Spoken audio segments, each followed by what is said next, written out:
Petrol की diesel की कीमतें हुकूमत ने बढ़ा दी हैं। अगर आप एवरेज देखें तो लगभग 500 रुपये लीटर हो चुकी है पेट्रोलियम मसनूआत। जो पेट्रोल है, अब इससे पहले इन्होंने बढ़ा दी थी हाई ऑक्टेन की कीमत, वो तो बहुत ही ज़्यादा हो गई है, वो तो अब कोई डलवा ही नहीं सकता गाड़ी में। तो जो आम पेट्रोल है उसकी कीमत 458 रुपये और जो डीज़ल है उसकी कीमत 520 रुपये इन्होंने कर दी है। वजह बता रहे हैं जी, जंग चल रही है खित्ते में, उसकी वजह से हम ये कीमतें बढ़ा रहे हैं। इमरान खान के दौरे हुकूमत में 150 रुपये वाला जो फ़ी लीटर पेट्रोल था वो आज 458 रुपये का है और जो डीज़ल 146 रुपये का था वो आज 520 रुपये का है। जो तीनों ममालिक जंग लड़ रहे हैं वहाँ पे पेट्रोल की कीमतें नहीं बढ़ रही, लेकिन पाकिस्तान में पेट्रोल की कीमतें बढ़ रही हैं, लगातार बढ़ रही हैं। खित्ते के दीगर ममालिक को देख लेते हैं जो पेट्रोल पैदा नहीं करते, जो पेट्रोल इंपोर्ट करते हैं और इंपोर्ट करने के बाद उसको इस्तेमाल करते हैं। अफ़गानिस्तान को ले लें, Iran, Afghanistan, Bharat, Nepal, Sri Lanka, Ethiopia, Indonesia, Bangladesh, Japan, Australia, Korea, Myanmar, Vietnam, Mongolia. मैंने इन सारे ममालिक की लिस्टें निकाली हैं और बहुत सारे ममालिक की, दर्जनों ममालिक। ये वो ममालिक हैं जो पेट्रोल पैदा नहीं करते और जहाँ पे आमदन के ज़राए पाकिस्तान के बराबर या पाकिस्तान से थोड़े ज़्यादा ऊपर नीचे ऐसे ही हैं। इन सारे ममालिक के अंदर पेट्रोल पाकिस्तान से सस्ता है। तो जंग क्या खाली पाकिस्तान के लिए लग गई है? इंडिया भी इसी खित्ते में पाकिस्तान के बिल्कुल साथ, वहाँ भी पेट्रोल पाकिस्तान से बहुत सस्ता है। ये साथ आपके अफ़गानिस्तान है, अफ़गानिस्तान में पेट्रोल पाकिस्तान से बहुत सस्ता है। बांग्लादेश पाकिस्तान का हिस्सा था, हमारे जैसी हालात हैं, वहाँ ज़मीन में पेट्रोल तो नहीं निकलता ना, बल्कि पेट्रोल को वहाँ पहुँचने के लिए ज़्यादा ट्रेवल करना पड़ता है। वहाँ पेट्रोल बहुत सस्ता है। श्रीलंका में सस्ता है, नेपाल में सस्ता है जिसको कोई समंदर भी नहीं लगता, अफ़गानिस्तान को भी समंदर नहीं लगता, मंगोलिया, वियतनाम, हर जगह पेट्रोल सस्ता है और पाकिस्तान के अंदर पेट्रोल महंगा है। हालांकि हमारे लिए तो आबनाए हुर्मुज़ भी खुली हुई है, पाकिस्तान के लिए आबनाए हुर्मुज़ खुली हुई है। पाकिस्तान के वज़ीर ख़ारजा ने नॉर्मली तो इसहाक डार झूठ ही बोलता है, कलमा पढ़ के भी झूठ बोलता है, अल्लाह का नाम लेके झूठ बोलता है। इसहाक डार जैसे आदमी ने भी कह दिया कि हमारे लिए तो 20 टैंकर्स ईरान ने छोड़ दिए हैं कि हम आबनाए हुर्मुज़ से गुजार सकते हैं। हमारे साथ तो ईरान ने मुआहदा कर लिया कि हम यहाँ से तेल निकाल सकते हैं, लेकर जा सकते हैं। फिर हमें सऊदी अरब भी सस्ता तेल देता है, ईरान भी सस्ता तेल देता है, हम रशिया से भी तेल खरीद सकते हैं, तो प्रॉब्लम तो कोई नहीं है। लेकिन इसके बावजूद जब तेल आ भी रहा है और सस्ता मिल रहा है तो पाकिस्तान में ये हैरान कुन इजाफा तेल की कीमतों में क्यों हो रहा है? हम तो कोई जंग नहीं लड़ रहे ना, हमारी तो किसी के साथ जंग नहीं चल रही। हम तो शौकिया अमेरिका के कहने के ऊपर अफगानिस्तान के ऊपर फ़िज़ाई हमले कर रहे हैं, वो भी अमेरिका को यहाँ पे इस खित्ते में पाँव जमाने हैं आने वाली सर जंग के लिए। तो हमने बगराम एयरबेस अमेरिका को लेकर देना है और पाकिस्तान के बीच में से रास्ता देना है ताकि अमेरिकन कंटेनर जैसे माजी में नेटो सप्लाई जाती थी वैसे ही अमेरिका की सप्लाई जाया करे। हमने तो ये करना है सिर्फ। तो इस वक्त पूरे खित्ते में पाकिस्तान सबसे ज़्यादा ऐसा मुल्क है जहाँ की आवाम को मार पड़ी है, और मारा किसी बाहर से नहीं, हुकूमत ने मारा है। और पाकिस्तान वो वाहिद मुल्क है जिसको सबसे ज़्यादा सहूलतकारी भी मिली है ईरान की जानिब से। आपने हुर्मुज़ में इनके तेल के इनके कंटेनर गुजरते हैं, इनको कोई नहीं रोकता, इनके झंडे लगे हुए गुजरते रहते हैं। ट्रंप ने गवाही दी है, सागडार ने कहा है, लेकिन इसके बावजूद अवाम की कमर क्यों तोड़ी गई ये मैं आपको अब बताता हूँ। हुआ यह है कि पाकिस्तान के अंदर तक कारोबारी ज़िंदगी चल ही नहीं रहा। पाकिस्तान की मईशत का पहिया जाम हो चुका है। मौजूदा सरकार के पास सिर्फ 3 रास्ते हैं खसारा पूरा करने के लिए। पाकिस्तान लगातार खसारे में जा रहा है और अवाम के ऊपर बोझ डाल डाल के ये पाकिस्तान को डिफ़ॉल्ट से बचाने की कोशिश कर रहे हैं। सरकार किसी किस्म का बोझ उठाने के लिए तैयार नहीं है। अगर वो तैयार होते तो 11-11 अरब के अय्याशी वाले तैयारे ना खरीदते। फिर कभी हनीमूनों की खबरें आती हैं, कभी वैलेंटाइन की खबरें आती हैं, अजीबो गरीब किस्म की इनकी हरकतें हैं बेशर्मों की। और अब इतने महंगे तैयारे खरीदने के बाद ये कौम से उम्मीद करते हैं कि कौम कफ़ायत शारी करेगी। अभी शहबाज शरीफ की गाड़ियां गिनी है, 30 से ऊपर गाड़ियां थी उसकी। जो इनमें से निकलता है बेशर्मों की तरह लंबे चौड़े काफिले लेकर निकलता है। खुद इनके अलल्ले और तलल्ले नहीं खत्म हो रहे। स्टूडेंट्स के लिए स्कूल और कॉलेज बंद कर दिए और अपने वीआईपी जा जाके वहां पे स्टेडियम में अकेले बैठ के मैचेस देख रहे हैं। कैसे फ्रॉडिया एलीट है पाकिस्तान के जर्नैलों ने पाकिस्तान के ऊपर मुसल्लत की है। अब ये क्योंकि इकॉनमी चल नहीं रही, मईशत का पहिया तो चल ही नहीं रहा, ना सरमायाकारी आ रही है, ना कोई पैसा खर्च कर रहा है, ना खरीदो फरोख्त हो रही है, ना रियल स्टेट का बिजनेस हो रहा है, कोई कारोबार हो नहीं रहा पाकिस्तान में। जब कारोबार नहीं होगा तो रेवेन्यू कलेक्शन नहीं होगी, यानी कारोबार जिंदगी चलेगा तो टैक्स इकट्ठा होगा, टैक्स इकट्ठा होगा तो मुल्क चलेगा।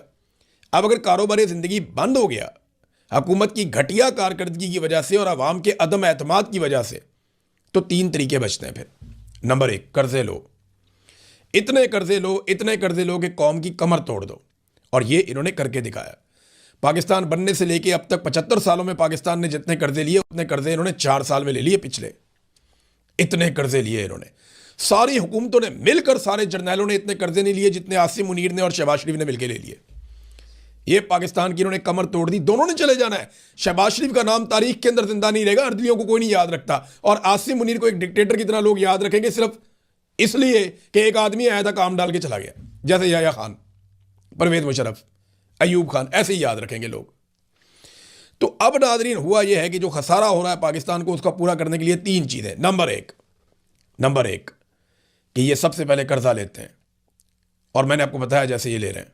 नंबर 2, ये तनख्वाहदार तबके के ऊपर एकदम टैक्सों की भरमार करते हैं, यानी जो काबू आ गया ना, नेट के अंदर आ गया, उसको रगड़ा दे देते हैं। ये गरीब आदमी को नचोड़ देते हैं, ये मिडिल क्लास को तबाह कर देते हैं। दूसरा, नंबर 3, वो चीजें जिनको लोग इस्तेमाल करने से रुक नहीं सकते उनकी कीमतें बढ़ा देते हैं। एलपीजी लोगों को लेनी पड़ेगी, पेट्रोल लोगों को खरीदना होगा, गाड़ी नहीं चलती उसके बगैर, आप ट्रैवल नहीं कर सकते, आप कोई काम नहीं कर सकते। भी किसानों को बहुत ज्यादा डीजल चाहिए होगा, 520 रुपए लीटर है यार, उनकी आगे गंदम की कटाइयां हो रही हैं, मशीनें लगनी है वहां पे, बहुत काम होना है, तो कहां से लाएंगे वो इतना पैसा? फिर गंदम की कीमत भी आप उनको नहीं देते ना दिलवाते, तो चीजों की कीमतें बढ़ा देते हैं। बिजली, गैस, पेट्रोल, डीजल, इनकी कीमतें बढ़ाते हैं क्योंकि लोगों ने इनको इस्तेमाल करना होता है इन चीज़ों को। अब होगा पता क्या, अल्टीमेटली लोग इन चीज़ों का इस्तेमाल भी कम कर देंगे। फिर हुकूमत क्या करेगी? ये अल्टीमेटली ये हुकूमत खुदा ना खास्ता डिफॉल्ट की तरफ चली जाएगी, जिस तरह की ये घटिया हरकतें पाकिस्तान के अंदर कर रही है। और इनका 610 अरब रुपए का शॉर्टफॉल है जो एफबीआर का है, वो टैक्सेस इकट्ठे नहीं कर पा रहा, कारोबार नहीं चल रहा, तो टैक्स कहां से इकट्ठे करेगा? ये उसको पूरा करने के लिए आईएमएफ ने पेट्रोलियम मसनूआत पर मजीद टैक्स लगाने का मुतालबा किया था, इन्होंने पूरा कर दिया। आईएमएफ के जो रेवेन्यू के अहदाफ हैं वो खुद मुकर्रर करता है, वो बताता है कितना पैसा आपने मुल्क से निचोड़ के इकट्ठा करना है और कहां कहां से कैसे कैसे इकट्ठा करना है, वो भी वो बताता है। इसको कहते हैं मुल्क को गिरवी रखना। इससे पहले तो ऐसे कभी नहीं था, जो अब हो रहा है पाकिस्तान के साथ, पहले नहीं होता था, लेकिन अब वही हो रहा है। अच्छा, पेट्रोल महंगा करने के साथ ही हुकूमत ने अपनी जो फ्रेंडली अपोजिशन है उसको भी लॉन्च कर दिया है, यानी फौरी तौर पे जमात इस्लामी, फजलुर रहमान वगैरह इनको एक्टिवेट कर दिया कि तुम लोग ना फ्रेंडली किस्म का एहतजाज कर दो, मम्मी रेडी किस्म का, हल्की आंच के ऊपर आप एहतजाज करें ताकि हकीकी अवामी एहतजाज हो ही ना सके। तरीका होता है ना, ये वारदात का एक तरीका है कि अपने बंदों के जरिए से ये एहतजाज करवा दो इससे पहले कि अवाम निकल आए। अगर अवाम निकल आई तो अवाम तो मारेगी इनको डंडे, इनको पकड़ के गिच्ची से आके कि बंदे के पुत्र बनो, तुम झूठ क्या बोल बोल के तुम हुकूमतों में आकर बैठ गए हो और इक्तदार पे तुमने कब्जा कर लिया है। अब दो जवाब अवाम तो करेगी इनके साथ ये। तो ये करते क्या है कि अपनी मर्जी के बंदे, अपनी मर्जी की पार्टियां उन्हें कहते हैं आओ जी, चाबी देते हैं उनको, वो आके बेचारे एहतजाज करते हैं और उसके नतीजे में अवाम को लगता है एहतजाज तो हो रहा है, हमारी आवाज़ तो उठाई जा रही है, और फिर ये फ्रेंडली अपोजिशन के साथ अपना मैच खेल लेते हैं। उसके लिए जमात इस्लामी को मैं देख रहा था, थोड़ा फजलुर रहमान साहब की पार्टी देख रहा था, ये दोबारा से रीलॉन्च हुए हैं। नाज़रीन, आसिम मुनीर ने, जनरल बाजुआ ने, जनरल नदीम अंजुम ने, इन लोगों ने इस दावे के साथ ये सारी टीम लाकर बिठाई थी कि ये लोग पाकिस्तान को बेहतर चलाएंगे, पाकिस्तान की मईशत को ठीक करेंगे और पाकिस्तान को आगे लेकर जाएंगे। फिर ये इन्होंने अपने बंदे भी लाके इंजेक्ट किए, यानी वजीर दाखिला भी इनका है, वजीर ख़जाना भी इनका है, अपने बंदे भी लेकर आए, खुद भी बैठे हुए हैं SIFC समेत मुख्तलिफ जगहों के ऊपर, हर महकमे के अंदर कोई ना कोई रिटायर्ड जर्नल अपना बिठाया हुआ है। तो चीज़ों को कंट्रोल कर रहे हैं, इसके बावजूद चीज़ें ठीक नहीं हो रही, इनके वादे पूरे नहीं हो रहे, इन्हीं को जवाब देना पड़ेगा। देखें ना, ये हुकूमत इतनी बेशर्म है, डिटाई के साथ एक दूसरे को शाबाश दे रहे हैं ये कि जनाब कमाल कर दिया आपने, इससे ज़्यादा भी आप बढ़ा सकते थे। क्यों भाईजान, 5,000 रुपये का करना लीटर पेट्रोल? नहीं जी, आप इससे ज़्यादा बढ़ा सकते थे, शुक्र है आपने इतना ज़्यादा नहीं बढ़ाया। वो इतना ज़्यादा पाकिस्तान की तारीख में कभी नहीं बढ़ा जितना आपने बढ़ा दिया पकड़ के। वो 458 रुपए का, 520 रुपए का लीटर। फॉर गॉड सेक यार, आप क्या कर रहे हैं पाकिस्तानियों के साथ? या पूरे रीजन में कोई ये नहीं कर रहा अपनी कौम के साथ? हमारी तो जंग भी नहीं हो रही अभी किसी के साथ। अगर हमें जंग लड़ना पड़ गई तो बेड़े गड़क कर देंगे हमारा। अभी तो हमारी जंग नहीं हो रही, और जिनकी जंग हो रही है वहां पे ये फर्क नहीं पड़ रहा इन चीजों का। वो अपना अशियाए खुर्दोनोश भी ठीक है, बाकी चीजें भी ठीक है। इमरान खान साहब के दौर के साथ जरा मवाजना करते हैं, और याद रखिएगा उन तमाम टाउट्स को जो मौजूदा रजीम को डिफेंड करते हैं, जो हाइब्रिड निज़ाम की तारीफें करते हैं, वो सारे इस तबाही के लिए जिम्मेदार हैं। ये जो दहशतगर्दी है, सरमायाकारी ख़त्म हो गई, मईशत तबाह हो गई, ह्यूमन राइट्स की बेशुमार वायलेशंस हो गई, ये जो महंगाई है, ये सारे टाउट्स बराबर के हिस्सेदार हैं और जिम्मेदार हैं, जो रोज़ाना कॉलम लिख लिख के, रोज़ाना बयानात दे दे के, रोज़ाना वीलॉग कर करके बताते हैं नहीं जिन्हें बड़ी कामयाबियां मिल रही हैं, क्या ज़बरदस्त शानदार कामयाबियां मिल रही हैं, झंडे गाड़ दिए, ये गाड़ दिए झंडे उन्होंने। अब नाज़रीन, इमरान खान साहब के दौरे हुकूमत में भी तेल महंगा हुआ था, लेकिन कितना? 150 रुपये लीटर पेट्रोल और 146 रुपये लीटर डीजल।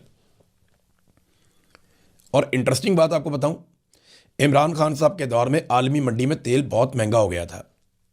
और एक और दिलचस्प बात आपको बताऊं, आज भी आलमी मंडी में पेट्रोल उतना महंगा नहीं हुआ जितना महंगा इमरान खान साहब के दौरे हुकूमत में हो गया था। आज जंग के बावजूद आलमी मंडी में पेट्रोल उतना महंगा नहीं हुआ जितना इमरान खान साहब के दौरे हुकूमत में महंगा था।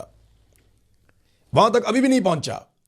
वो उतना महंगा पेट्रोल खरीद के इमरान खान जो है वो 150 रुपए का लीटर बेच रहा था, और ये उससे सस्ता खरीद के आज 500 रुपए का लीटर तक लेकर चले गए हैं। 520 रुपए लीटर डीजल ये बेच रहे हैं, जो वो 146 रुपए लीटर बेच रहा था। ये किया इन्होंने पाकिस्तान के साथ, और फिर ये कहते हैं जनाब कि हम आके ठीक कर रहेंगे, हमने जनाब मईशत संभाल ली है, हमने आम आदमी को पकड़ लिया, मैं अपने कपड़े बेच दूंगा। वो नए से नए कपड़े पहन के पूरी दुनिया के टूर लगा रहा है जिसने कपड़े बेचने थे। वो दूसरी जो कहती थी मेरे अब्बा ने दिल पे पत्थर रख लिया है, वो अब्बा दिखाई नहीं देता कहीं पे, अब किधर गया? वो कहती जी मेरा दिल अवाम के लिए धड़कता है, वो जनाब उसका दिल तैयारे के अंदर धड़क रहा है, जनाब तैयारा कदे इधर जा रहा है कदे उधर जा रहा है, उसकी लोकेशन छुपा रहे हैं, यहां से आप अंदाजा करें।